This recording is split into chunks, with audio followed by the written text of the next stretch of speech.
हम लोग श्रीमद् भागवतम के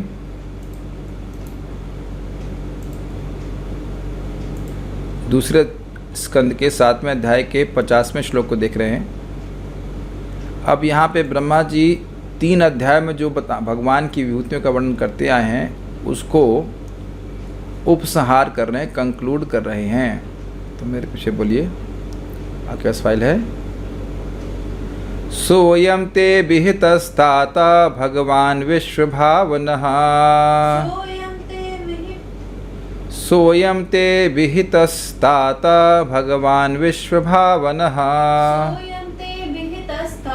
भगवान विश्वभावनः, समासेन हरिर्नान्यद् अन्यस्मात् सदसच्चय,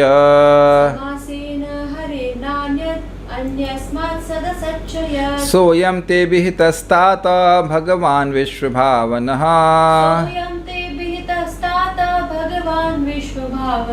समासेन हरिर्नान्यद् अन्यस्मात् सदसच्चय।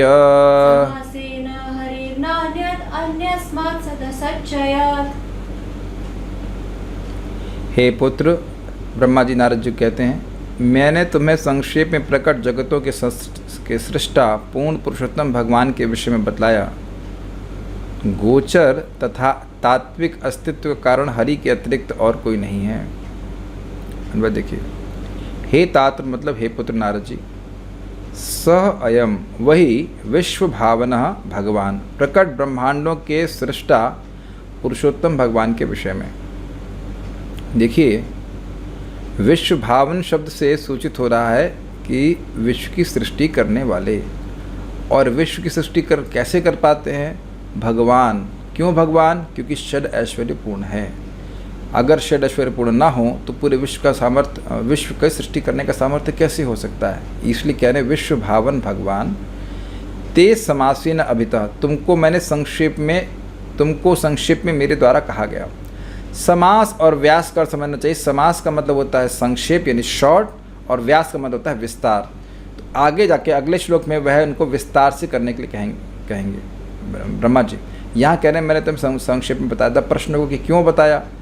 अब देखिए, इसकी शुरुआत तो चौथा, पाँचवा, 5, 6, 7 5वें अध्याय की शुरुआत में नारद जी के और ब्रह्मा जी के संवाद का उद्धरण देते हैं सुखदेव गोस्वामी। चौथे अध्याय के अंत में या परीक्षित महाराज जी ने प्रश्न किए थे इस जगत की सृष्टि के संबंध में और सृष्टा के संबंध में, तो उन्होंने कहा यही प्रश्न ब्रह्मा जी से नारद जी ने कहे थे।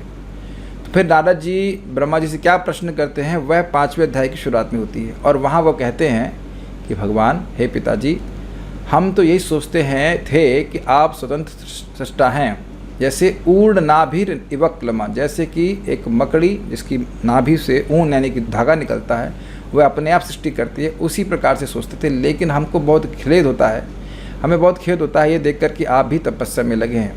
तो इससे यह सूचित होता है कि आपसे भी परे कोई व्यक्ति है जो आपको संयमन करने वाला है, निमित्त करने वाला है। तो वो सब बात, वो जो प्रश्न वहाँ पे किए गए थे, उन प्रश्नों को उत्तर देने के लिए ब्रह्मा जी ने वर्णन किया कैसे भगवान हरि ही जगत की सृष्टि करता है, उनकी सृष्टियों का वर्णन किया कैसे सृष्टि करते हैं संक्षेप में, और फिर लीला अवतारों का संक्षेप में वर्णन किया, यह भी आपने देखा। तो अब वो कह रहे हैं कि उन भगवान की, तो वही कह रहे हैं कि वही बात कह रहे हैं कि पूरा कंक्लूड कर रहे हैं, यानी कि 5, 6 और 7 में पूरा उन्हें संक्षेप में बता रहे हैं कि किस प्रकार से भगवान, तुमने जो पूछा कि भगवान सृष्टि कैसे करते हैं, आपके ऊपर कौन है जिनकी अध्यक्षता में आप काम करते हो, तो उसको मैंने समासेना संक्षेप में तुमको कहा। ये बात इस प्रकार से कंक्लूड करना है। अब बात यह है कि जब यहाँ कंक्लूजन हो गया है तो दोबारा कुछ कहने की ज़रूरत नहीं है, लेकिन भगवान के प्रेम के वश और आह्लाद के कारण, भगवान का यश बोलने से भक्तों को सुख मिलता है, इस कारण से फिर से कह रहे हैं सद असत चयत, कार्य तथा कारण चाहे जो भी हो, अन्य स्मात मतलब उसके कारण स्वरूप, उन सभी के कारण जो जगत में कार्य हैं और कारण है। सत देखिए क्या है, सत तो है कार्य, इफेक्ट जो हमें जगत में दिखता है, असत मतलब कारण से प्रधान, उन दोनों के कारण स्वरूप हैं भगवान। वो भगवान हरे अन्यत ना, भगवान हरि से अन्य कोई वस्तु भिन्न नहीं। ये बात फिर से बोल रहा है, ये बात पहली बार नहीं बोल रहे ब्रह्मा जी पहले, इससे पहले भी बोल चुके हैं, लेकिन फिर भगवान का यश बोलने के प्रसन्नता के कारण उसको रिपीट कर रहे हैं। आप समझ पा रहे हैं मैं क्या कह रहा हूँ? सोयम ते वितस्ताथा भगवान विश्व भावना समासेना। तो कह रहे हैं वही भगवान उनके बारे में मैंने तुम्हें कहा है हे तात नारद जी, जो भगवान विश्व भावन है, विश्व को पालन करने वाले हैं। और इस समास के द्वारा कहा, मतलब तुमको संक्षेप में कहा। फिर संक्षेप में कह रहे हैं, आप देख पा रहे हैं समासेना शब्द यहाँ पे रुक गया और उसके बाद समासेना के बाद फिर से यहाँ पे संक्षेप में कह रहे हैं वही बात जो बोल चुके हैं उसको फिर कह रहे हैं। हरेर न अन्यत, भगवान हरि के अलावा अन्यस्मात्, जो भगवान कारण स्वरूप हैं, जो सबसे भिन्न है, सद असत चयत, चाहे सत हो यानी कि कार्य या फिर असत हो यानी कि कारण, वह उनसे अन्य कुछ नहीं, क्योंकि वह सब उनकी शक्ति है। सब लोग कुछ लोग की कुछ पकड़ बन रही है। Okay, so will go forward.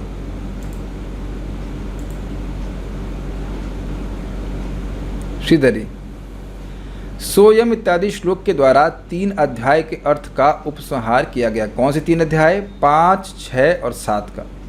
Brahma ji ने कहा कि यह मैंने तुम्हें संक्षेप में बतलाया है।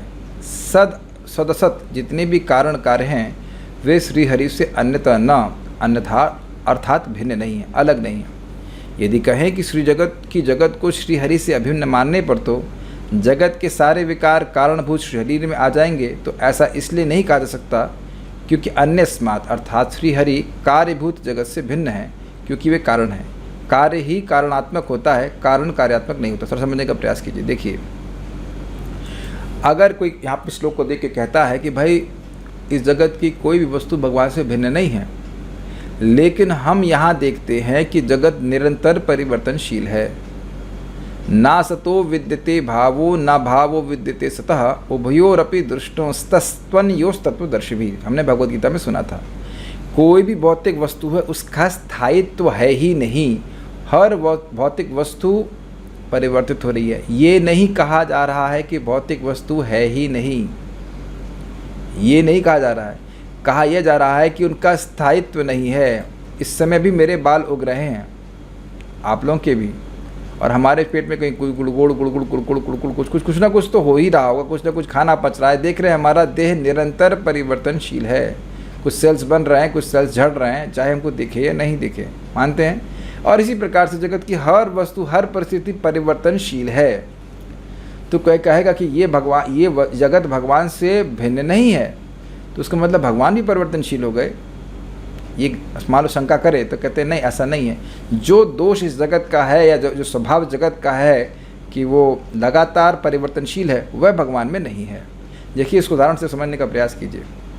सूर्य इस जगत के हर पेड़ पौधे का आधार है, लेकिन सूर्य हर पेड़ पौधे से अलग है।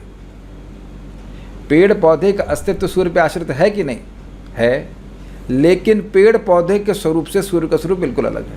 अगर कहें कि जितने भी पेड़ पौधे हैं वो किसकी सत्ता से आश्रित हैं, किसी सत्ता पे आश्रित हैं, तो कहेंगे सूर्य की सत्ता पे। लेकिन कहेंगे सूर्य किसकी सत्ता पे आश्रित है, तो इनमें से किसी की भी नहीं। तो देखिए, समझने का प्रयास कि जब भी अचिंत्य भेदाभेद तत्व आएगा तो समझने का ये प्रयास करना पड़ेगा, जो वस्तु जिस पे आश्रित है उस दृष्टि से उसका अभेद कहा जाता है।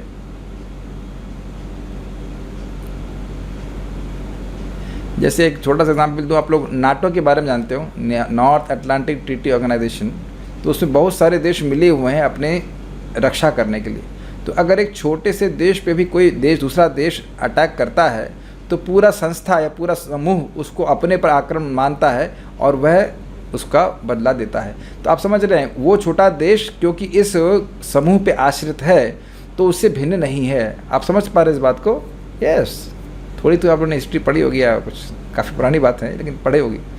इस जगत में भी हम देखते हैं किसी के बच्चे को मारते हैं तो वह व्यक्ति उसका बदला लेता है या उसके प्रति रोष प्रस्तुत करता है, क्योंकि बच्चा उससे अभिन्न है।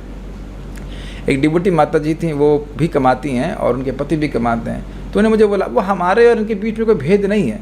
तो आपके और उनके बीच में कोई भेद नहीं है? पति और पत्नी में कोई भेद नहीं है? नहीं तो पति और पत्नी क्यों कह रहे हैं? लेकिन अब वो पत्नी का धन और पति का धन वो एक ही धन माना जा रहा है। समझ पा रहे हैं मेरी बात? तो अभेद। अच्छा, एक और एग्जाम्पल दिया जाता है कि अग्नि से ऊष्मा और प्रकाश उत्पन्न होता है। तो प्रकाश और ऊष्मा अग्नि पर आश्रित है, लेकिन आप किसी भी समय अग्नि को प्रकाश और ऊष्मा से अलग नहीं कर सकते हैं।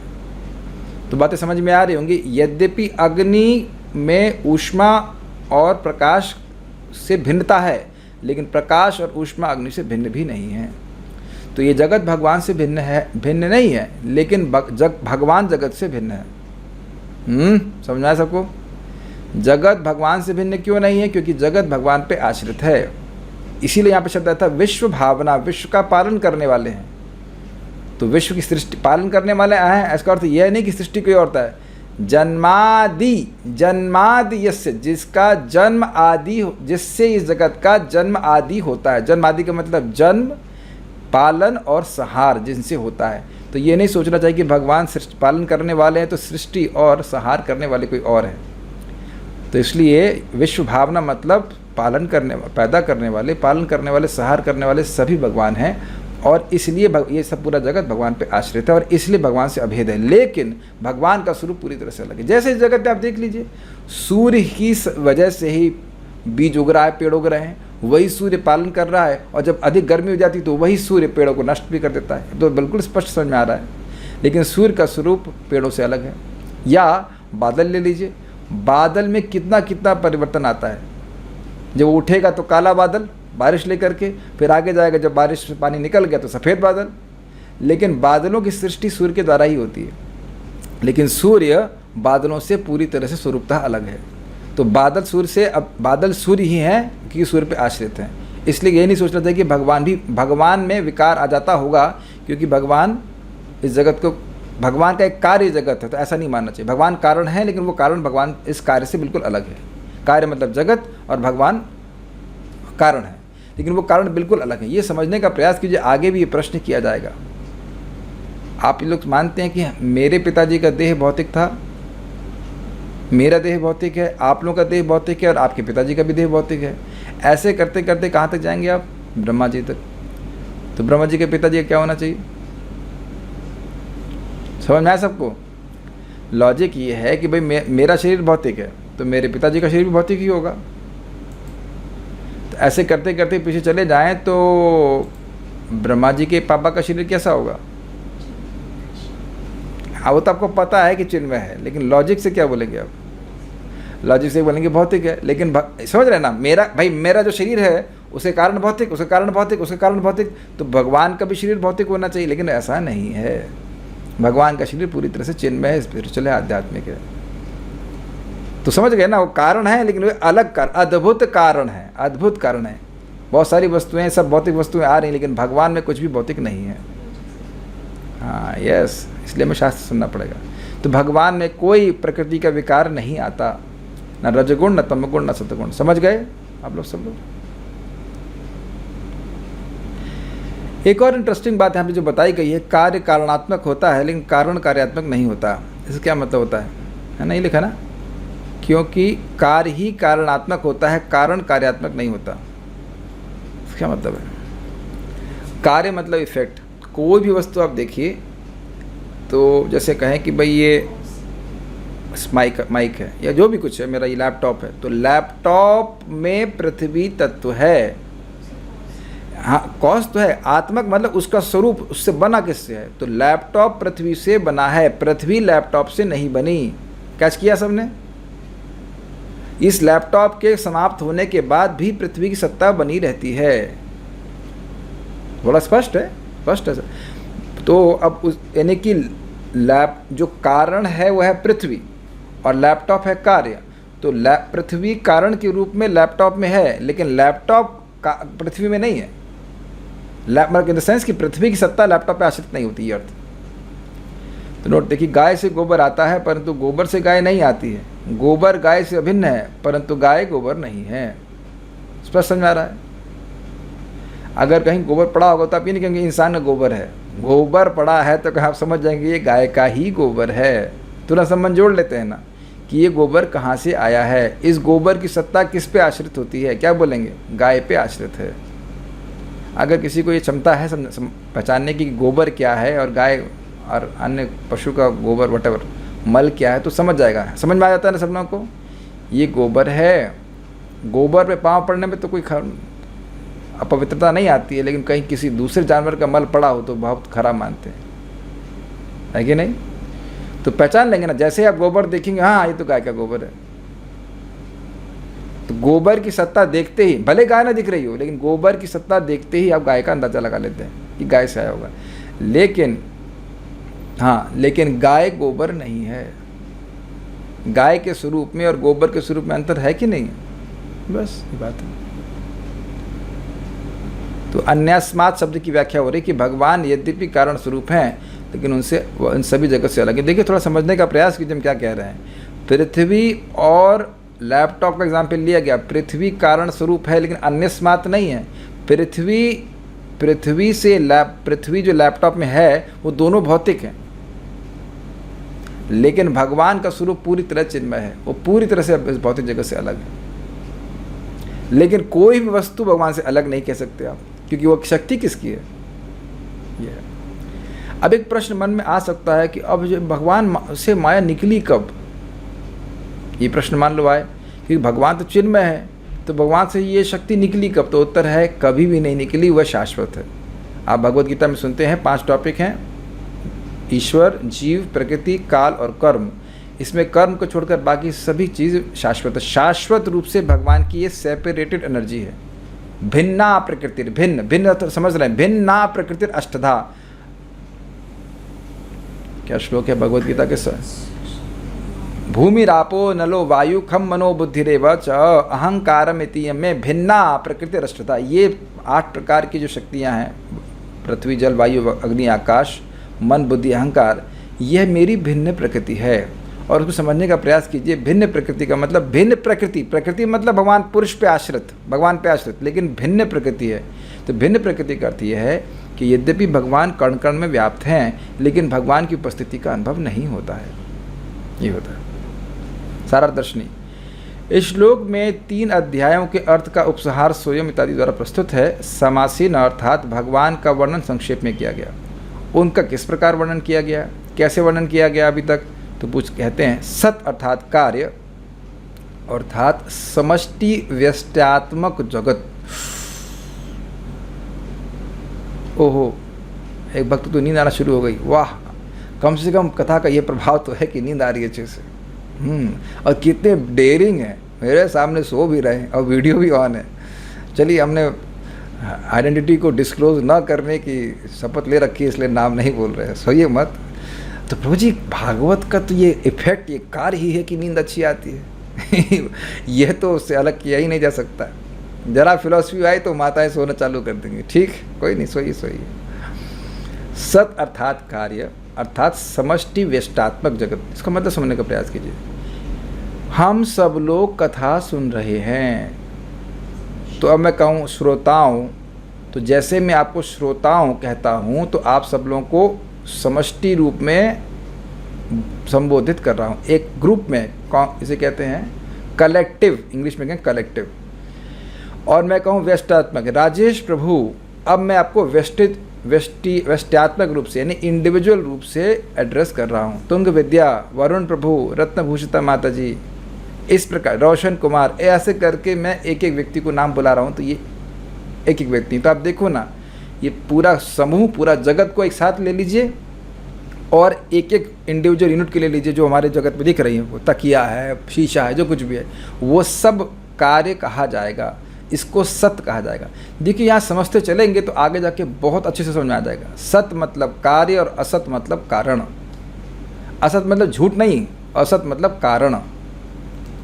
सबको समझ में आ रहा है? ये आपको समझना ही पड़ेगा, क्योंकि अभी आने वाला है चतुश्लोकी, वहाँ पे सब आएगा, नान्यद यद सत असत परम इत्यादि इत्यादि, तो वहाँ पे सब फिर से आएगा। तो यहाँ छोड़ मत दीजिए।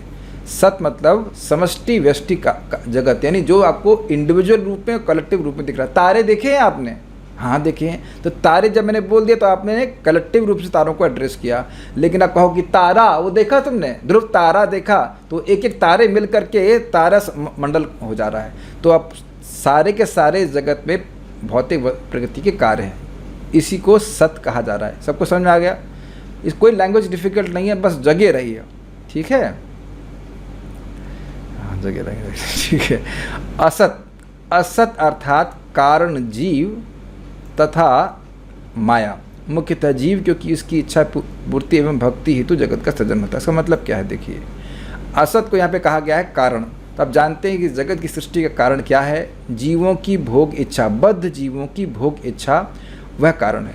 और इस कारण भोग इच्छा भी कारण है, और कुछ उनमें से जीव ऐसे होंगे जो योग करके भगवान की प्राप्ति करेंगे। तो भगवान इस जगत की सृष्टि इसलिए करते हैं ताकि जीवों की भोग इच्छा को पूर्ति हो जाए, और उनमें से कुछ जीव जो भोग करके बोर हो गए और भक्ति संग प्राप्त हो जाता, वह योग करके भगवान के पास चले जाएं।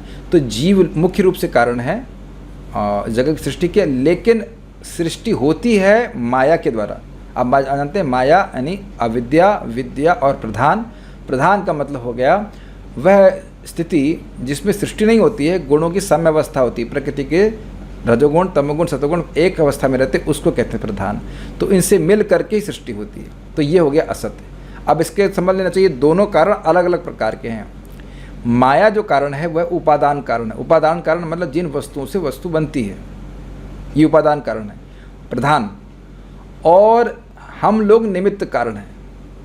निमित्त कारण इस तरह से कि यदि हमारी इच्छा नहीं होती तो इस जगत की सृष्टि नहीं होती। अगर बद्ध जीवों की इच्छा होती ही नहीं भोग करने की तो इस जगत की सृष्टि नहीं होती। जैसे जेल के कैदी जेल का निर्माण करते हैं, तब कहेंगे नहीं जेल के कैदी तो एक भी ईंट नहीं लगाते।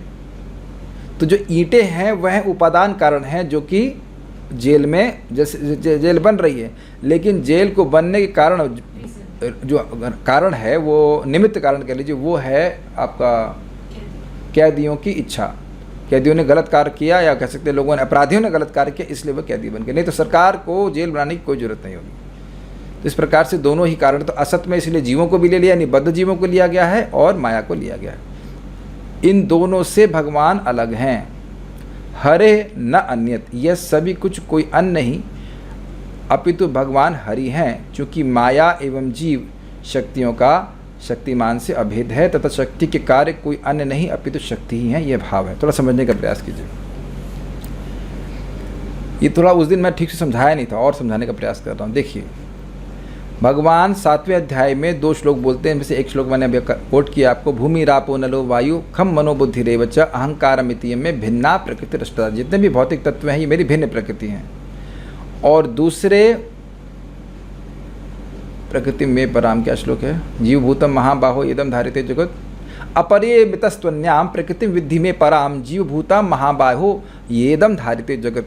इससे परा, इस अपरा प्रकृति से परे मेरी परा प्रकृति है, जिसे कहते हैं जीवभूत। जीव हम लोग आत्मा लोग हैं, आत्मा है जो इस जगत को धारण कर रहे हैं। समझ पा रहे हैं? ये दम यया यानी जिनके द्वारा इदम धारिते जगत, जगत को धारण किया जा रहा है। जैसे ये रूम है जिसमें मैं बैठा हूँ, एक श्रोता सामने बैठे हुए हैं, तो हम लोग इस रूम का उपयोग कर रहे हैं। हम इस रूम को धारण करने वाले हैं। केवल कपड़ा ही नहीं धारण कर रहे हैं, कपड़ा धारण करने का मतलब कपड़े का उपयोग कर रहे हैं। Is it not? हम लोग इस लैपटॉप या लैपटॉप का, माइक का और वेबकाम का उपयोग कर रहे हैं, इसलिए इसको धारण कर रहे हैं। कुछ कारण समझ रहे हैं आप लोग? बात समझ पा रहे हैं? आप लोग भी अपने फ़ोन आदि जिस तरह आपने जूम ज्वाइन किया है उसका उपयोग कर रहे हैं, नहीं तो उसका उपयोग नहीं किया जा रहा था। सबको कैच कर रहे हैं बात को। जो परा प्रकृति है, तटस्थ शक्ति जो जीवात्मा है, वह भिन्न प्रकृति का उपयोग कर रही है। ये दम धारिते जगत, इनके द्वारा जगत धारण किया जा रहा है।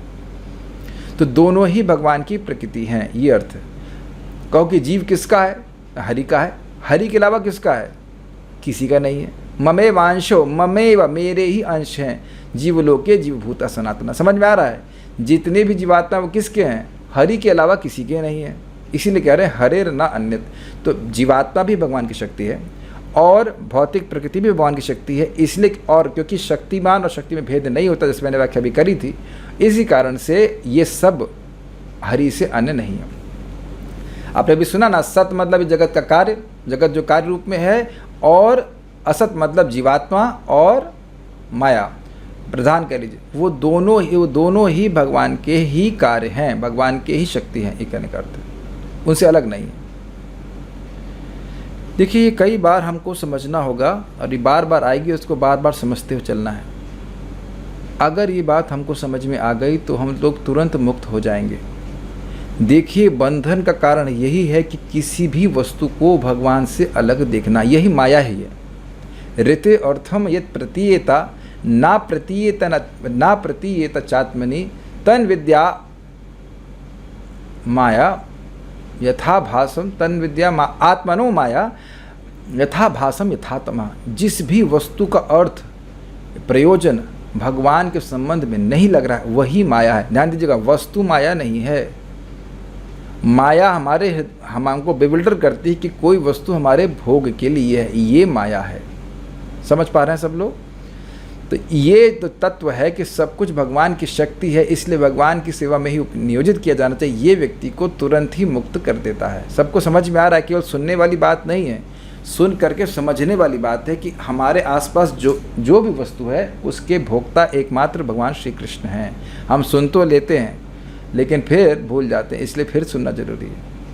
कोई बात जब क्लास में एग्ज़ाम देना हो और याद न रहे तो व्यक्ति उसको बार बार याद करता है जब तक कि भूले नहीं। अगर हमने कुछ भी भोग किया है जिसको भगवान, इसका संबंध भगवान से नहीं है, इसका मतलब इस श्लोक को नहीं समझे। कैच किया सबने? Quite difficult, quite heavy. लेकिन अगर किसी भी वस्तु के प्रति भोग बुद्धि का निर्माण हो रहा है, भगवान को समर्पित नहीं कर रहे हैं, भगवान के संबंध में नहीं देख रहे हैं, तो इसका मतलब है कि हम माया में हैं। अच्छा चलिए, अगर आपको ना समझ में आए, मान लीजिए कोई, हाँ अभी हम लोग कुछ दिन पहले वेडनेसडे थर्सडे को हम लोग वरुण प्रभु के यहाँ गए थे, कुछ समय के लिए घर में रुके हुए थे। तो ये फ्रिज लेके आए। अब फ्रिज का उपयोग हमें करने दिया जा रहा है, लेकिन अगर मैं ये सोचने लग जाऊं कि ये फ्रिज मेरा है तो वरुण प्रभु क्या कहेंगे? प्रभु जी माया में हो आप, ये मेरा फ्रिज है। अच्छा, ये किचन तो मेरा है ना? नहीं, ये मेरा किचन है, आपको यूज़ करने दे रहा हूँ। अच्छा, ये रूम तो मेरा है ना? समझ गए ना वरुण प्रभु? चलिए, आप हमारा सम्मान करते नहीं कहते, लेकिन और कोई व्यक्ति आकर तुरंत क्लेम करने लग जाए ये बेड मेरा है, ये बेडशीट मेरी है, कूलर मेरा है, मेरा, क्या तुम्हारा दिमाग खराब है? यही बोलेंगे ना। जैसे ही कोई व्यक्ति आपके घर में आकर ये क्लेम करना शुरू कर दे कि इसकी एक पिन भी उसकी है, एक पिन भी उसकी है, आप क्लेम नहीं करोगे तुम पागल हो गए हो, ये सब वस्तुएं मेरी हैं। प्लीज़ कोई विरोध कीजिए अगर विरोध करना चाहते हैं। और नहीं, अगर आप ऐसा करें, नहीं हम ऐसा नहीं कहेंगे, तो फिर तो चोरों के लिए आप दरवाज़ा खोल देंगे। चोर तो यही बोल रहा है ना, ये वस्तु मेरी है, ये वस्तु मेरी है, स्तेन एव सह। आप समझ गए? और फिर बंधन लगेगा, फिर जेल में जाना पड़ेगा। यही तो हो रहा है ना। आपकी कोई जेब काटता तो क्या, जेब काटता है तो क्या बोलता है? ये पैसा मेरा है, तेरा पैसा नहीं है, तुम मान रहे हो कि तुम्हारा पैसा, वहीं बंधन आ जाता है। Is it okay? इसीलिए अगर व्यक्ति समझे कि सब कुछ भगवान का है, भगवान को समर्पित करके इस्तेमाल करे, तो कोई दिक्कत नहीं है, वो नहीं फंसेगा। ये बहुत बड़ा महत्वपूर्ण कंसेप्ट है अचिंत्य भेदाभेद का। Okay, go forward. वह भगवान द्वारा किस प्रकार उद्भूत होती है? इस पर कहते हैं अन्यस्मात्, अर्थात भगवान उन सत असत शक्तियों से भिन्न हैं, क्योंकि भगवान तटस्था एवं बहिरंगा दोनों शक्तियों के प्रति अनासक्त हैं, अतः भगवान तत्संबंधी दोष से रहित हैं। भगवान के अभेद को बाद में भागवत में वर्णन किया जाएगा। थोड़ा समझने का प्रयास कीजिए, बड़ा सूक्ष्म पॉइंट है। भगवान से किस प्रकार से प्रकट होती हैं, ये प्रश्न बड़ा गंभीर है। जैसे इस जगत में माँ के देह से बच्चा उत्पन्न होता है, तो बच्चे का शरीर भी भौतिक है और माँ का शरीर भी भौतिक है। जो बच्चे के शरीर में विकार आते हैं वो माँ के शरीर में भी विकार आते हैं। जन्म, वृद्धि, स्थिति, विपरिणाम और क्षय और उसके बाद मृत्यु। Is it not? तो क्या भगवान में भी इसी प्रकार के विकार हैं? क्या भगवान भी ऐसे हैं जिनसे जगत आ रहा है? कुछ कैच कर रहे हैं? ये श्लोक बहुत ज़बरदस्त है। अन्यस्मात् शब्द का मतलब है नहीं, भगवान इस तटस्थ शक्ति और जीव शक्ति से भिन्न है, वो अलग है। कैसे अलग हैं? भगवान के स्वरूप में ये माया शक्ति और जीव शक्ति के दोष बिल्कुल नहीं विद्यमान है। Is it okay?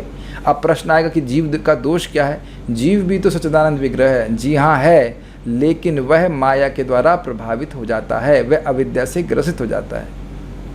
भगवान इस प्रकार से अविद्या से ग्रसित नहीं होते। और माया का क्या दोष है? माया को तो जानते हैं, माया अविद्या से ग्रसित, अविद्या स्वरूपिणी है और त्रिगुणात्मक है। भगवान में तीनों गुण नहीं होते, न रजगुण, न तमगुण, न सतगुण। तो फिर भगवान से कैसे आ रहा है? आ रहा है, भगवान का स्वरूप है। ये भगवान की अचिंत्य शक्ति है कि यद्यपि ये तीनों गुण भगवान से बिल्कुल संबंधित नहीं, इन द सेंस कि भगवान की सत्ता, भगवान के शरीर में कहो कि रजोगुण है कि तमोगुण है, सतोगुण है, तो कुछ नहीं है।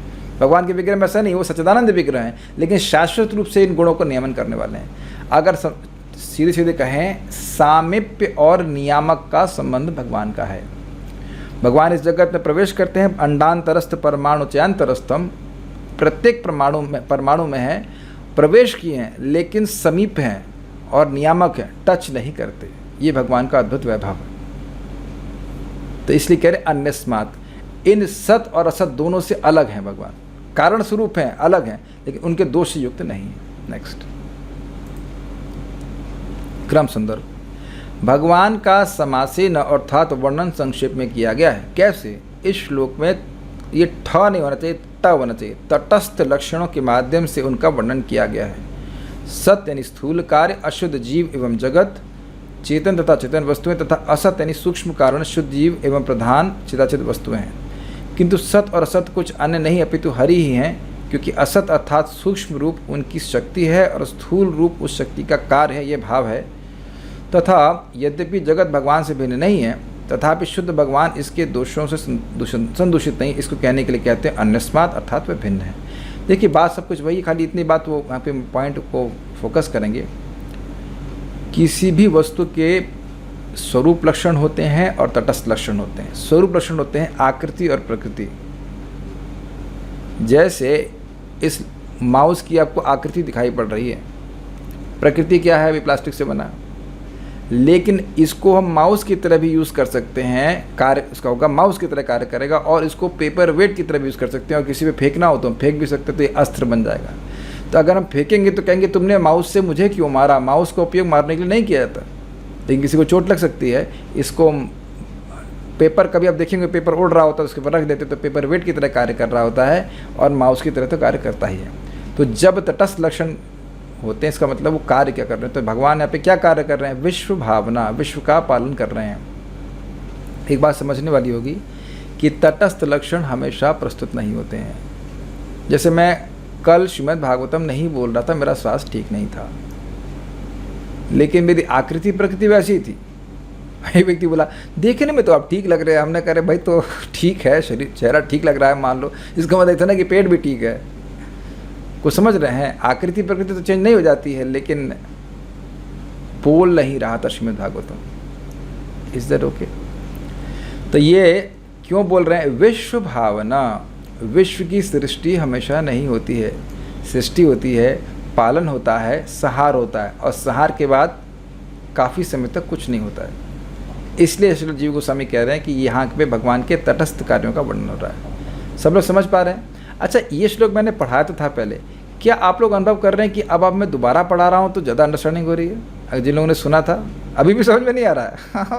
अब यस, ये प्रमाण दे रहा है कि यदि आप जो पढ़ाया जा रहा है उसको एक बार पढ़ लेंगे तो बहुत आसानी से समझ में आ जाएगा। और यदि आप ऐसा करेंगे जैसे हम पहले कर चुके हैं, केमिस्ट्री हमको पसंद नहीं आती थी तो कुछ समझ में नहीं आता था तो छोड़ देते थे, उसको छोड़े ही रहते थे, उसको छोड़े ही रहते थे, उसको छोड़े ही रहते थे, और एग्ज़ाम तक समझ में नहीं आता था।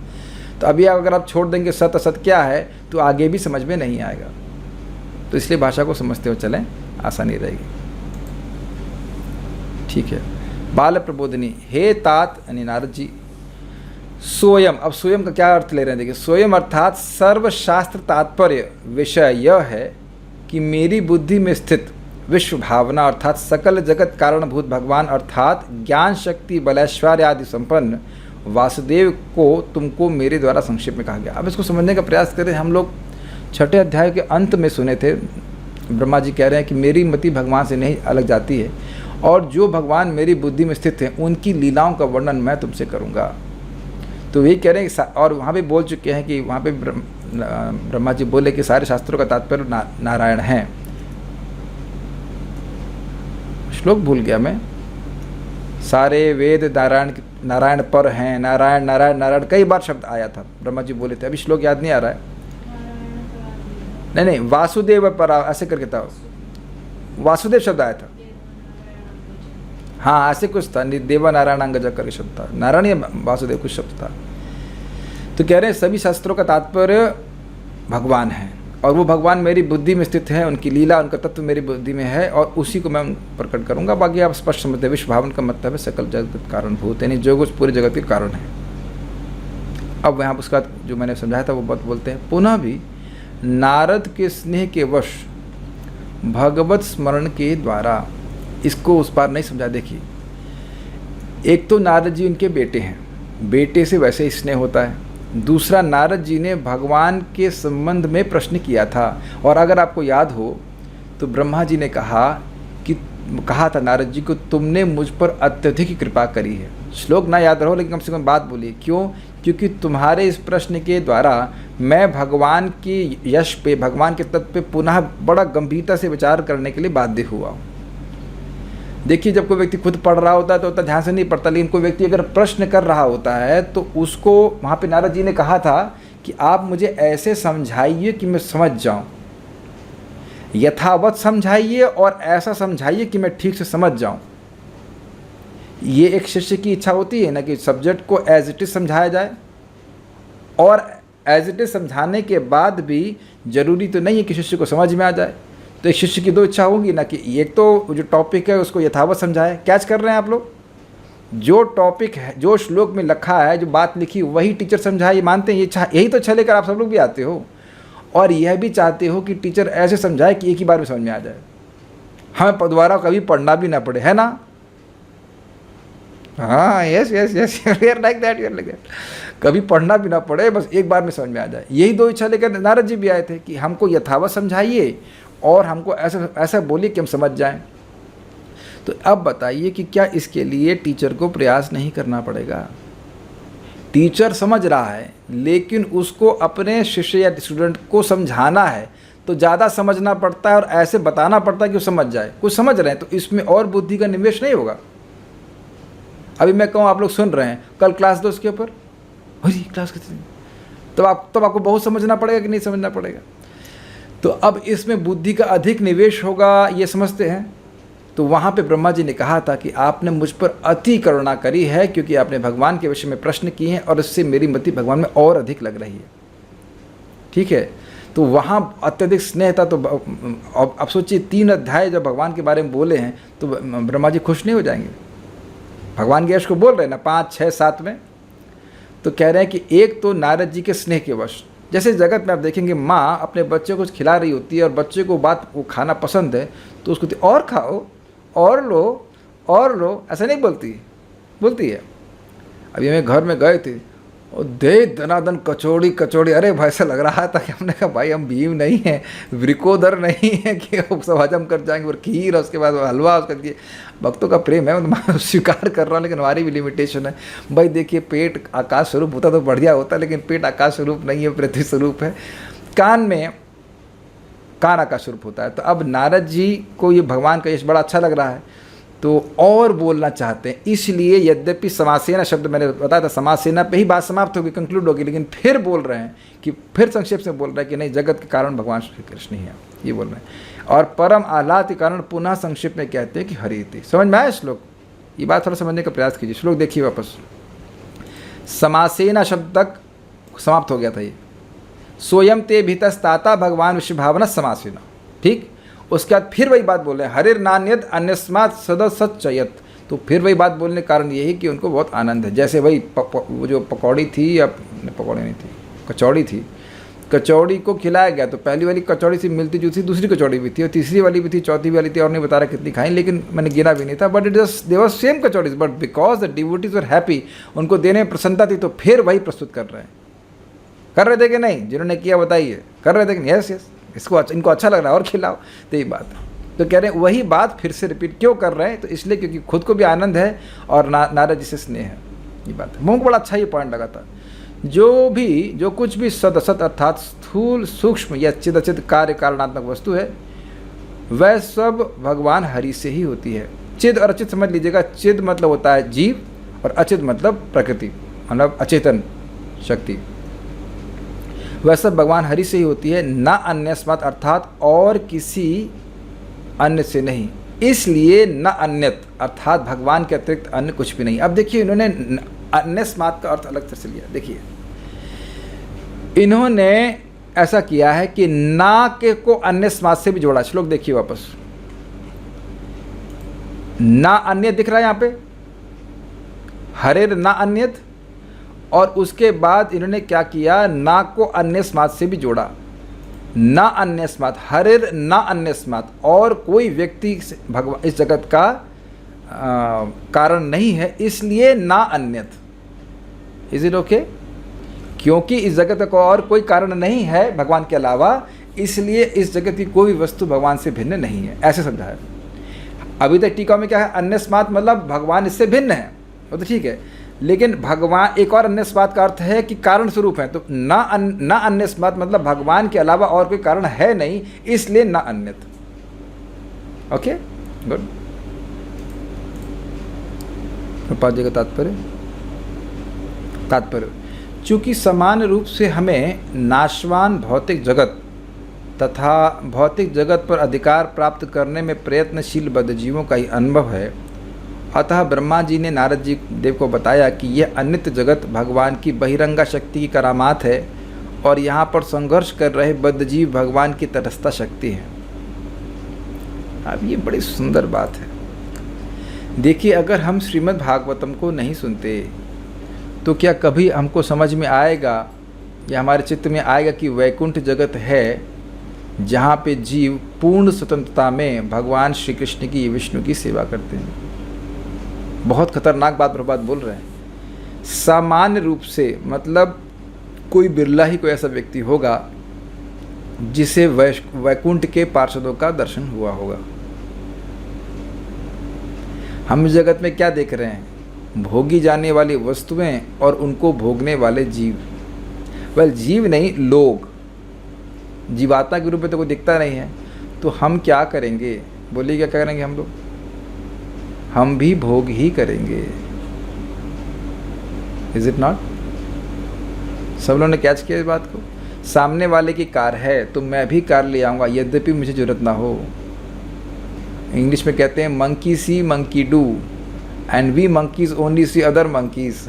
अगर उसे कहा जाए तो इस जगत बंदर इतने खरबूजे को देख के खरबूजा रंग बदलता है। हमको नहीं दिखते कोई भी व्यक्ति भगवत प्राप्ति में लगे, भगवत प्राप्ति के प्रयास में लगा हुआ व्यक्ति हमको जगत में नहीं दिखते, केवल भोग प्राप्ति में लगे रहते हैं। क्यों? क्योंकि उनको भी अन्य भोग प्राप्ति में लोग लगे हुए जीव ही दिखते हैं। और ये नहीं समझ पा रहा है, कोई इसे जो भोगों में लगा वो व्यक्ति नहीं समझ पा रहा है कि ये वस्तु भगवान की है, मैं भी भगवान का हूँ, ये नहीं समझ पा रहा है। तो इसलिए भगवान बता रहे हैं कि इस जगत में जो कुछ भी है भगवान का। कैच किया आपने प्रभात का तात्पर्य से शुरू किया हुआ है। जगत में हमें दिख रहा है वस्तुएं और उसको भोगने वाले जीव, लेकिन ये दोनों किसके हैं ये नहीं समझ में आ रहा। इसलिए ब्रह्मा जी बता रहे हैं कि दोनों ही भगवान हैं। परम पूज्य राधा गोविंद महाराज बहुत सुंदर बात समझ में कहते हैं, बिल्कुल प्रासंगिक है, कि हम सबको भगवान ने आंखें दी हैं, कान दिए, हाथ दिए, लेकिन हम यह प्रश्न कभी नहीं करते कि हमें दिए किसने हैं और किस लिए दिए हैं। कोई भी व्यक्ति आज तक, कोई भी साइंटिस्ट एक आँख का निर्माण नहीं कर सकता, जीभ का निर्माण नहीं कर सकता, और यहाँ पे किए जा रहे हैं। कितनी पॉपुलेशन है, 100 बिलियन, आई डोंट नो कितना भी, व्हाटएवर जो भी है। तो इतने सारे नमूने हैं ना भगवान के द्वारा बनाए हुए हमारे शरीर, केवल इंसानों की बात करें, और बाकी अन्य जो जीव जंतु उनका तो कहना है कि सबकी बहुत से आँखें होती हैं अलग प्रकार की। हमारी तो 2 होती हैं, किसी किसी की बहुत सारी होती हैं। तो एक आँख का निर्माण हम कर नहीं पा रहे हैं, और यहाँ हम आँखों का निर्माण होते हुए देख रहे हैं, तो ये नहीं पूछते कि किसने बनाया। आप देखो, एक सिंपल सा ये ईयरफोन मेरे को कल इसको यूज़ कर रहे थे, जैसे ही मैंने लिया सबसे पहले मैं कंपनी देखता हूँ बनाया किसने। आप लोग ऐसा करते हैं? मिक्सी कौन सी कंपनी की है, किसने बनाया है, चाइना में बनी है, भारत में बनी है, अमेरिका में बनी है, लेकिन यह कभी प्रश्न नहीं करते कि आँख किसने बनाई है। और ये इसीलिए यहाँ पे बताया जा रहा है कि हरीर हरेर न अन्यत। जितनी भी आँखें हैं, नाक है, कान है, जो भी इंद्रियाँ हैं, उसके स्वामी भगवान हैं, क्योंकि भगवान ने इसको बनाया है। और मेरे भी स्वामी भगवान है, क्योंकि भगवान की मेरी सत्ता भी भगवान पे आश्रित है। ये बार बार सुनना है, बार बार समझना है, ताकि भगवान की सेवा में नियोजित रहें। आप समझने का प्रयास कीजिए। माया बार बार इस बात पे पर्दा डाल रही है कि मैं भगवान का हूँ। कैच किया आप लोगों ने? बहुत गंभीर बात प्रभुपाद जी बोल रहे हैं। माया का कार्य ही है, माया जवनिकाक्षानम अज्ञाधोक्षितमव्ययम अज्ञाधोक्षितमव्ययम न लक्ष्यसे मूढ़ दृशा नटो दाट्यम धरो यथा नटो नाट्यम धरो देता। माया जवनिका, माया रूपी पर्दा। जैसे आप देखेंगे कहीं कहीं मंदिरों में, राधा बांके बिहारी में भी होता है, वो पर्दा कर देंगे, थोड़ा दर्शन कराएंगे, फिर पर्दा कर देंगे, फिर पर्दा कर देंगे, ऐसे करके कि कोई प्रेमी भक्त आएगा तो बांके बिहारी भाग जाएंगे वहाँ से। ऐसा हो चुका है पहले तो इसलिए ऐसा करते हैं, थोड़ा सा दर्शन कराएंगे फिर पर्दा डाल देंगे। तो इसी प्रकार से माया निरंतर ही जीवों के आंखों पे पर्दा डाली रहती है, इस बात से, इस तथ्य से उसको उनको अनभिज्ञ करी रहती है कि ये तो भगवान की है। और आप देखेंगे अपने जीवन में जब बढ़िया से हम हरे कृष्ण मंत्र करते रहते हैं तो आप वस्तुओं को देख करके उनका उपयोग केवल भगवान की सेवा के लिए ही करने के बारे में सोचते हैं।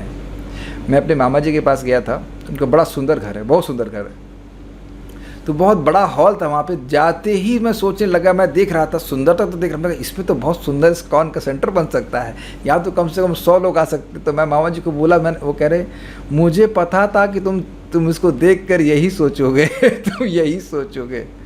इसी प्रकार से हम किसी जीव को देखते हैं ना, तो हमको लगता है ये जीव भगवान का भक्त बन सकता है जो कि ओरिजिनल तो भक्त है ही नहीं। तो बताइए, हम प्राय जगत में लोगों को जैसे मिलते हैं उनको एक्सप्लॉइट करने के बारे में सोचते हैं, है कि नहीं, इससे क्या मुझे मिल जाएगा। लेकिन आप देखिए भगवान की भक्ति करने से, नाम उच्चारण करने से हमेशा व्यक्ति सोचेगा, एटलीस्ट प्राय सोचने लग जाएगा कि कैसे मैं इस व्यक्ति को भगवान की भक्ति में लेके आ सकता हूँ। Very nice, it is not impractical. जैसे जैसे भगवान से प्रेम बढ़ने लगता है ये बातें समझ में आने लगती, प्रत्यक्ष दिखने लगती हैं, कैसे इन वस्तुओं का उपयोग मैं भगवान की सेवा में करूँगा। हमारे संग क्या है कि हम लोग थोड़ा सा डुअल पोल में रहते हैं, कभी कभी भोग की वासना आ जाती है, कभी कभी भक्ति बढ़ी रहती है। लेकिन एक बात ध्यान रखिएगा, भक्ति का संस्कार नष्ट नहीं होता है। तो भक्ति के संस्कार बढ़ते जाते हैं तो फिर एकदम व्यक्ति अनमनस्क होता जाता है भोगों से, उसका मन किसी वस्तु को देखकर इसी रूप में होता है कि हम भगवान की भक्ति कर सकें। इसको कैसे भगवान की सेवा में लगा सकते हैं, ये सील कर लीजिए, किसी भी वस्तु का उपयोग अगर हम भगवान की सेवा में करते हैं तो कोई बंधन नहीं लगता। इसलिए जितना चाहो उतना उस वस्तु का उपयोग करो, कोई बिल नहीं आए। सोचिए एसी चलाएं, जितना चाहो एसी चलाओ, तुम्हें बिल नहीं देना पड़ेगा। Will you be happy? Wow, that will be nice. ये सुविधा है भगवान की भक्ति करने से, कोई कर्म बंधन नहीं, कोई बिल नहीं देना पड़ेगा। तो ये जो कंसेप्ट है ये बहुत सुंदर है। लेकिन विपरीत में महाराज बता रहे थे बहुत अच्छी बात, परम पूज्य राधा गोविंद महाराज बता रहे थे कि देखिए ये दृष्ट है, देखा गया है कि सब्जी के वाले की दुकान पर कभी कभी गाय या बैल मुंह मारना शुरू करते हैं, एज इफ उनको लगता है कि सब्जियां तो उन्हीं के लिए सटकी गई हैं है कि नहीं, और तुरंत डंडा पड़ता है। उसी प्रकार से हम लोग भी पशुओं की तरह, इसको पशु बुद्धि कहा जाता है, भागवत शब्द आए पशु बुद्धि। पशु बुद्धि क्या है? बस भोगो भोगो भोगो, जो कुछ भी है मार ले, भोगो भोगो भोगो भोगो, और फिर माया का डंडा पड़ता है। क्या डंडा के रूप में आता है? कृष्ण भूलिया जीव अनादिर बहिर्मुख, अतएव माया दे तार संसार देव दुख। कृष्ण को भूल करके जीव अनादि काल से बहिर्मुख है, इसी कारण से माया डंडा मार रही है उसको। Is it okay? यस। तो हम लोगों को पशु बुद्धि से बाहर आकर के ये सोचना है कि हर वस्तु का उपयोग भगवान के लिए करें। काफ़ी रुचिकर बात थी, हम एक भक्त से बात कर रहे थे कि आप इस जगत में जो कुछ भी किए क्या उससे कुछ शांति मिली? कहते नहीं। तो मैंने कहा अच्छा आप ये जाप करते हैं तो शांति मिली? कहते हैं हाँ। तो मैंने कहा आप बताइए कि आपको किसको प्राथमिकता देना चाहिए? आप सभी लोग विचार कीजिए, भक्ति करने से हमको शांति मिलती है, सुख मिलता है, और अन्य चीज़ों करने से मिलता ही नहीं है, तो फिर उन चीज़ों करने की जरूरत क्या है? एटलीस्ट उनको मिनिमाइज़ कर देना चाहिए। ये भागवत का संदेश है कि उसी चीज़ के लिए, उसी अर्थ के लिए प्रयास करना चाहिए जो मैं अन्य लोगों में नहीं प्राप्त हुआ। बहुत अच्छी बात है। चलिए आगे बढ़ते हैं। अब एक इंटरेस्टिंग बात है, यहाँ एक पिता यानी ब्रह्मा जी अपने बेटे नारद जी को शिक्षा दे रहे हैं कि बेटा इस जगत की हर वस्तु भगवान की है। अब आप ये बताइए, इस जगत में क्या इस प्रकार की शिक्षा हमारे पिता ने कभी दी? यस, नहीं दी। इसीलिए हमारे पिताजी भोग करके मर गए, हम भी भोग करके मर जाएंगे अगर इस बात को नहीं सुनेंगे तो। काफ़ी इंटरेस्टिंग है।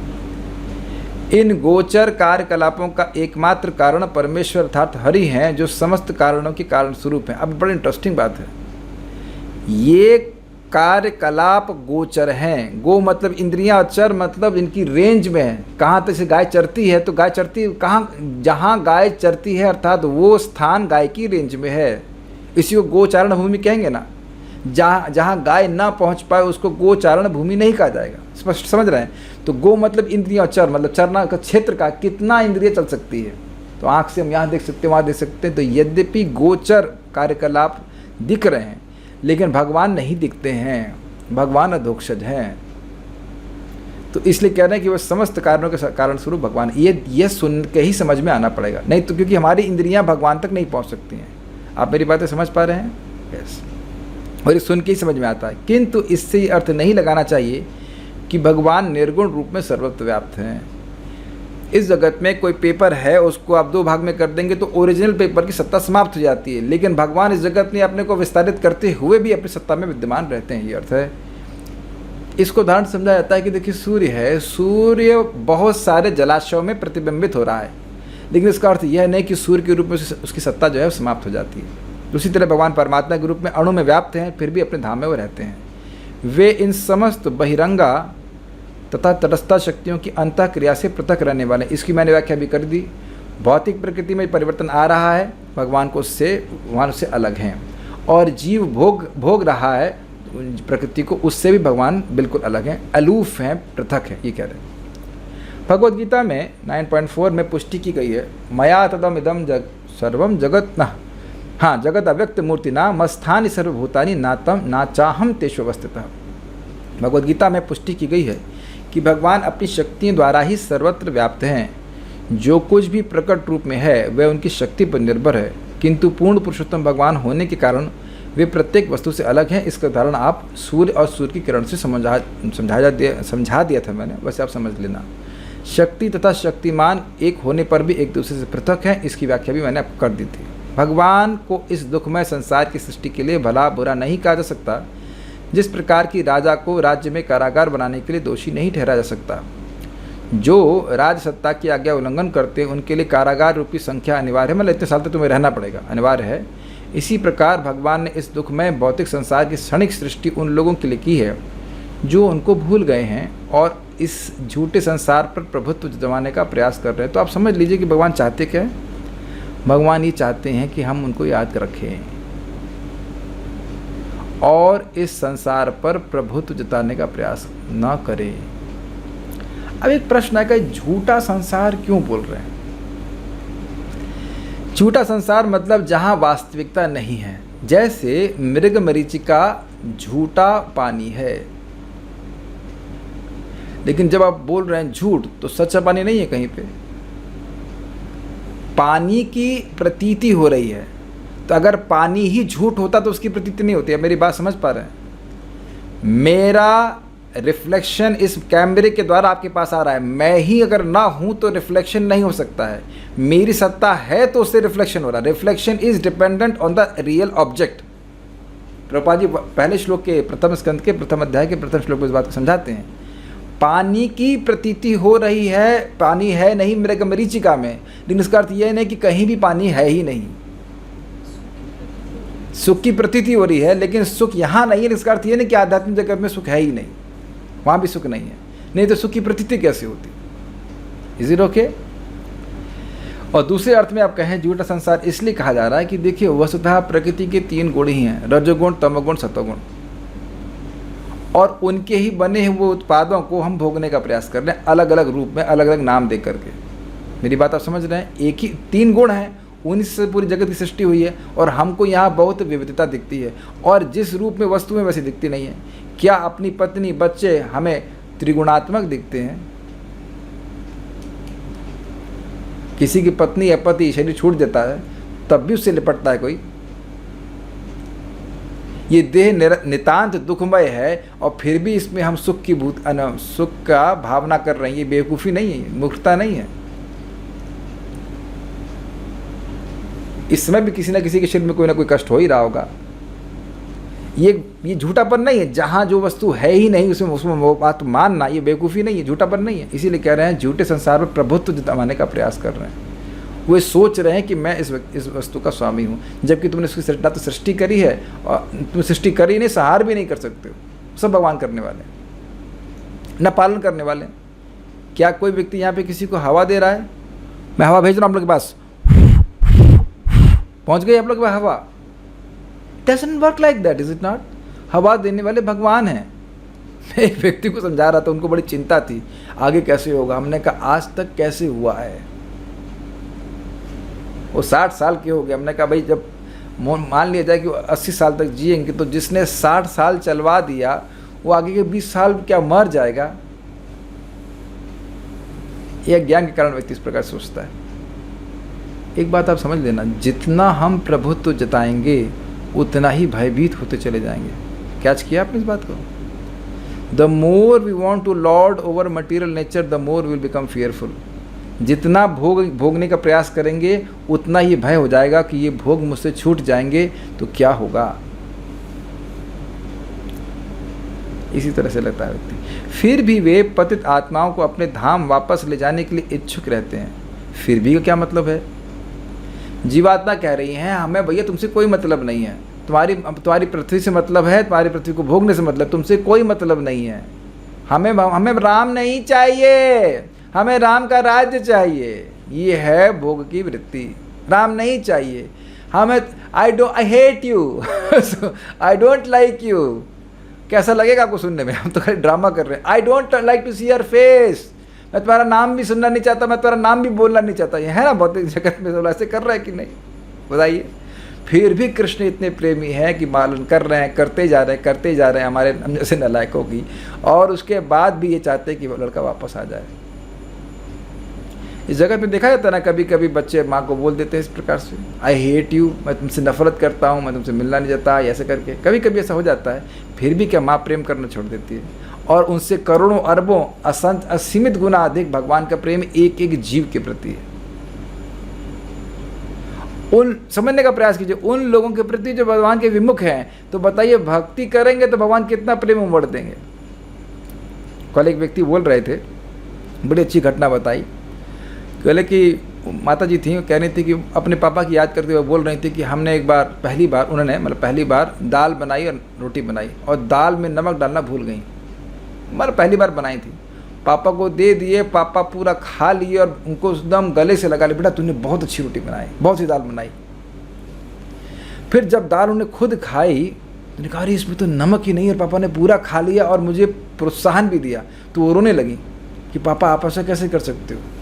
तो कहा कि मैं तुमको प्रोत्साहन नहीं दूंगा तो कैसे दूंगा? तो मैं माता जी को बोला कि आप ये मानती हैं ना, कोई व्यक्ति किसी व्यक्ति के दोष को बिल्कुल ना देखे और एक गुण को बहुत बड़ा कर दे तो वो बहुत अच्छा व्यक्ति। कहते हैं हाँ। तो हमने कहा जितना आपके पिताजी में था उससे अनंत गुना अधिक भगवान में है, इसलिए कोई नाम कैसे भी बोल दे तुरंत भगवान ये मानते हैं कि ये व्यक्ति मेरा, चाहे वो कितना भी पापी क्यों ना हो। आप सोचिए ना, एक छोटे से गुण से कारण वो माताजी अपने पिताजी से बहुत आसक्त हैं। अगर ये गुण हमको समझ में आए कि कृष्ण हमारी छोटी से छोटी सेवा को अप्रिशिएट करते हैं, तो क्या हम उनकी सेवा नहीं कर पाएंगे? जैसे मैं देखिए, हमारा तो काम ही है यजमान का थोड़ा सा गुणगान करना। हम गए थे प्रसाद के लिए, अरे ये कचौड़ी तो बहुत अच्छी बनी है, बस सुना नहीं तो उसका 2 4 5 कचौड़ी आगे। ये तरीका होता है और प्रसाद पाने का। वंस यू एक भाई स्वाभाविक सी बात है, हमको भी ऐसे कहे कि भाई प्रभु जी आपकी कथा तुमको बहुत अच्छी लगती है, ये तो हमको भी अच्छा लगा, हाँ भाई आओ सुनो। तो स्वाभाविक सी बात है ना, भगवान की भक्ति को भगवान बहुत अधिक अप्रिशिएट करते हैं, ये हमें शास्त्र से बार बार सुनना होगा, है कि नहीं? नहीं तो हमको इसका क्रियाएं बहुत सिंपल लगेंगी। तुलसी और जल देने मात्र से शालिग्राम को भगवान अपने आप को देते हैं। कल भक्त को मैंने सेवा करने के लिए बोला, वो तुलसी डालना भूल गए, क्योंकि वो ये बात भूल गए कि तुलसी और जल देने मात्र से भगवान आपको दे देंगे। नॉट इट, गलती नहीं बोल रहा मैं, खाली बोल रहा हूँ कि हम भूल जाते हैं कि भगवान हमारी छोटी से छोटी सेवा को कितना अप्रिशिएट करते हैं। तुम जो कुछ भी खाते हो वो मुझे समर्पण करो। काफ़ी इंटरेस्टिंग है, बहुत सुंदर बात। पता है, हम जैसे लोग जो बिल्कुल अपनी देह के अनुसार देह को पोषने के लिए भोजन बनाते हैं, हमको क्या अच्छा लगता है वो बनाते हैं कि नहीं, उसको भगवान को समर्पित करने के लिए भगवान बोल रहे हैं। Is it not easy my dear devotees? मान लीजिए आपको करेले की सब्जी अच्छी लगती है और बैगन नहीं अच्छा लगता है फॉर एग्जाम्पल, तो आप करेला बनाइए, भगवान वो खाने के लिए तैयार है। आप देख रहे भगवान कितने कृपालु हैं, दयालु हैं। तुमको जो अच्छा लगता है, obviously it has to be within limits, not mutton and प्याजन, बट तुमको जो अच्छा लगता है तुम वह बनाकर मुझे समर्पित करो, तो मैं तुमको लेके आ जाऊँगा, तुम मुझे बड़े अच्छे लगोगे। ये अर्थ यद करोशी यदश्नासी यद जज जोहोसी ददासियत, यानी कि जीव किसी तरह संपर्क कर ले, नाम का संपर्क कर ले, धाम का संपर्क कर ले, भक्तों का संपर्क कर ले, वो उसको भगवान लाने के लिए तैयार हो जाते हैं। ये बात है। तो अब इसीलिए बड़े उत्साह से नामोच्चारण करना चाहिए, भक्ति करनी चाहिए। ये समझते कि हम भगवान के पास जा ही रहे हैं, भगवान हमारे पास बहुत अच्छे से आ रहे हैं, उतनी अधिक मात्रा में आ रहे हैं। प्रभुपाद जी कहते थे, if you take 1 step towards Krishna, Krishna takes 10 steps towards you. ठीक है। फिर भी की व्याख्या करी मैंने कि जो नफरत करते हैं भगवान से, वो उनको भी भगवान वापस लाना चाहते हैं। इसीलिए तो भगवान बार बार आते हैं वापस से हम जगत में। फिर भी वे पतित आत्माओं को अपने धाम वापस ले आने के लिए इच्छुक रहते हैं। आप जरा विचार कीजिए, भगवान इस बात को गीता में कहते हैं, जो भी इस भगवत गीता का ज्ञान दूसरों को देता है वो मुझे सबसे अधिक प्रिय है। आप समझ में आ रहा है कि सबसे अधिक क्यों प्रिय है? क्योंकि भगवान की इच्छा यही है कि जीव इस प्रकृति पे प्रभुत्व जताने की इच्छा से रहित होकर के उनके पास आ जाए। और जब तक भगवान के भक्त बोलेंगे नहीं, तब तक जीवों की ऐसा ज्ञान नष्ट होगा नहीं। इसीलिए भगवान कहते हैं कि ये सेवा सबसे अधिक प्रिय है मेरे को। और इसी के लिए देखिए, और इसके लिए प्रमाणिक धर्मशास्त्रों, श्रीमद् भागवत, भगवद गीता, प्रतिनिधियों यानी भगवान के भक्त तथा अवतारों के रूप में बद्ध जीवों को अनेक अवसर प्रदान करते रहते हैं। समझ में आया? अमेजिंग है। मतलब हम सब लोग बद्ध जीव हैं। अगर हमको भगवत गीता, भागवत के प्रमाणिक वर्जन मिल रहे हैं, तो हमें भगवत धाम वापस जाने का अवसर मिल रहा है। अगर हम भगवान के प्रतिनिधि, जो भगवान की बात बोल रहा है, जो ये कहता है कि कृष्ण भगवान हैं, कृष्ण तुम्हारे प्रभु हैं, तुम्हारे त्राता हैं, तुम कृष्ण की शरण हो, ऐसे किसी भी प्रतिनिधि से मिलते हैं तो हमें भगवान के पास जाने का अवसर मिल रहा है। सुनाई पड़ रहा है? देखिए, सुनने के साथ साथ अगर इसको आप थोड़ा मनन करेंगे तो आप समझेंगे कितनी बड़ी बात है। अब भगवान के अवतारों का तो फिर कहना ही क्या, भगवान के अवतार को देख ले। जैसे भगवान का अर्चा अवतार है, विग्रह के रूप में है, भागवत अवतार है, नाम अवतार है। इसका संपर्क मिल जाए तो यानी हमें अवसर दिया जा रहा है भगवान को पास जाने का। अनेक अवसर प्रदान करते हैं, किसी को नाम के द्वारा, किसी को भगवान के विग्रह के द्वारा, किसी को कथा के द्वारा, किसी को प्रसाद, किसी तरह से ईश संगात प्रलीयते। यमदूत कहते हैं छठे स्कंद में कि ईश के संग से, भगवत संग से व्यक्ति का कर्म बंधन नष्ट हो जाता है, भगवान के पास चला जाता है। आप लोग सुनेंगे, बड़ा आश्चर्य करेंगे। प्रभुपाद जी कह रहे हैं, कौन है कनिष्ठ भक्त? ईश्वर, जो व्यक्ति भगवान की विग्रह में श्रद्धा रखता है लेकिन भक्तों से कैसे बर्ताव करे और सामान्य लोगों से कैसे बर्ताव करे वह नहीं जानता, उसको कनिष्ठ कहते हैं। तो प्रभुपाद जी कहते हैं कनिष्ठ का एक बड़ा विशेष गुण है और वह यह है कि उसको विश्वास है कि भगवान का नाम भगवान से अभिन्न है। क्या विश्वास है? भगवान का नाम भगवान से अभिन्न है, भगवान का नाम माया नहीं है। क्या आप सभी लोगों का ऐसा विश्वास है? कोई ऐसा व्यक्ति है जिसको विश्वास ना हो? देखिए, विश्वास होना और अनुभव होना दोनों अलग अलग बात है। विश्वास है, शास्त्र के आधार पर उसका विश्वास है कि भगवान का नाम भगवान से अभिन्न है। तो प्रभुपाद जी कहते हैं ऐसे व्यक्ति से का संग प्राप्त करके, ऐसे व्यक्ति से सुन करके भी व्यक्ति शुद्ध भक्ति में आ सकता है। तो आप सब लोग योग्य हैं भगवान का प्रचार करने के लिए। जो भगवान की सेवा सबसे अधिक उनको प्रिय है, कृष्ण भावनामृत के प्रचार की, वह आप सभी लोग कर सकते हैं, हम सभी लोग कर सकते हैं। क्या योग्यता है? भगवान का नाम भगवान से अभिन्न, यही बात। और जो भगवान की बात है उसको यथावत बताइए बस। तो इसके द्वारा आप एक जीव को जो अनादि काल से जगत में सड़ रहा है, और यदि हमने नहीं बताया तो अनंत काल तक, पता नहीं, अनंत तो नहीं बोल सकता, कितने काल तक सड़ता रहेगा, उसको मौका दे रहे हैं। अब इसमें जरूर बात बोलूँगा ज़बरदस्त। प्रचार में हम लोगों को मौका दे रहे हैं, फोर्स नहीं कर रहे हैं। अब ऐसी बात गौरांग प्रभु ने बोली, अब खुश हो जाएंगे, हमें बड़ा अच्छा लगा।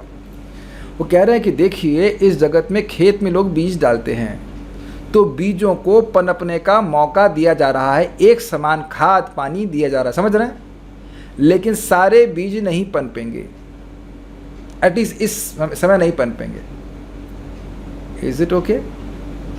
या आप कहीं अग्नि दे रहे हैं, तो अब अग्नि सबको बराबर से दे रहे हैं, लेकिन कोई कोई लकड़ी जो है वह गीली है और कोई कोई लकड़ी सूखी है, तो सूखी वाली तुरंत प्रज्वलित हो जाएंगी और गीली वाली बाद में होंगी, लेकिन जो भी संपर्क में आएगा उसको लाभ जरूर होगा। हमको बहुत अच्छा लगा और काफ़ी समय से मेरी स्ट्रेटजी चेंज हो भी गई है इस संबंध में कि भाई जो लोग भी हमारे साथ कृष्ण भावना में आएंगे, अब मैं इच्छा तो यही करता हूँ कि वो भागवत के अंत तक रह जाएँ लेकिन ज़रूरी नहीं कि वो टिकेंगे। अब वो लेकिन कुछ ना कुछ भागवत का, गीता का, जप का संपर्क लेकर जाएंगे तो वह आगे जाकर उनको लाभ ही करेगा। हाँ, लेकिन अपने पे हमको ये लाभ हमको रखना है कि हम लोग सूखी लकड़ी ही बने रहें, प्रज्वलित हों, प्रयास करते रहें, रोज़ भक्ति करते रहें, ये हमारा प्रयास होना चाहिए। लेकिन दूसरों को जब हम कृष्ण भावना दे रहे हैं तो वी शुड नॉट एक्सपेक्ट कि वो तुरंत ही सब कुछ स्वीकार कर लेगा। प्रसाद स्वीकार कर रहा है, करेगा तो आगे जाके फलीभूत जरूर होगा। बहुत अच्छा लगा हमको। अवसर प्रदान किया जा रहा है। प्रभुपाद बोले हैं, this Krishna consciousness movement has been started to give people a chance to hear about Krishna. बड़ा डीप स्टेटमेंट है। कृष्ण के बारे में प्रामाणिक रूप से सुनने का अवसर प्रदान किया। और आप प्रैक्टिकल देख सकते हैं कि न्यूज़पेपर आदि में कुछ भी कृष्ण का वर्णन नहीं आता। मौका ही नहीं दे रही है माया कि कृष्ण के बारे में प्रामाणिक रूप से सुन ले, क्योंकि जानती है कि अगर सुन लेगा तो ये पक्का भगवान के पास चला जाएगा। कल हमारे संग बड़ा अच्छी घटना हुई, जहाँ पे हमारे इन लॉज कह लीजिए, हमारे प्रभु जी माता जी थे, उनको मैंने वही अपना करमचंद और धर्मचंद का ऑडियो सुना दिया। तो आज दोनों सब धर्मचंद बन गए, दोनों 16 माला कर लिए। रात में 11:15 बजे सोए वो कथा सुन करके। तो अब लोगों को लगता है, अरे 2 बार राम बोल देने से भैया भगवान की प्राप्ति हो जाएगी, तो 16 माला करने से क्यों नहीं होगी? क्योंकि दिखता नहीं शुरुआत में, लोग करते नहीं, सुनेगा तो व्यक्ति करने लग जाएगा। ये बात सबको मौका दिया जाना चाहिए भगवान के बारे में सुनने का। चूँकि उनका इस भौतिक जगत से कोई प्रत्यक्ष जुड़ाव नहीं है, अतः इसकी सृष्टि के लिए उन्हें दोषी नहीं ठहराया जा सकता है। तो ये सब बात यहाँ पे हुई। आप हम लोग कोई प्रश्न भक्तों है नहीं, हम लोग कल आज शाम को फिर श्रीमद् भागवतम का श्रवण करेंगे। अगला श्लोक बहुत अच्छा श्लोक है। भागवतम के बारे में सुना करके ब्रह्मा जी कुछ नारद जी को आज्ञा देते हैं, भगवान ने चाहा तो जरूर चर्चा करेंगे। Thank you all very much. Shrimad Bhagavatam की जय, श्री प्रभुपाद की जय, निताई गौर प्रेमानंदे।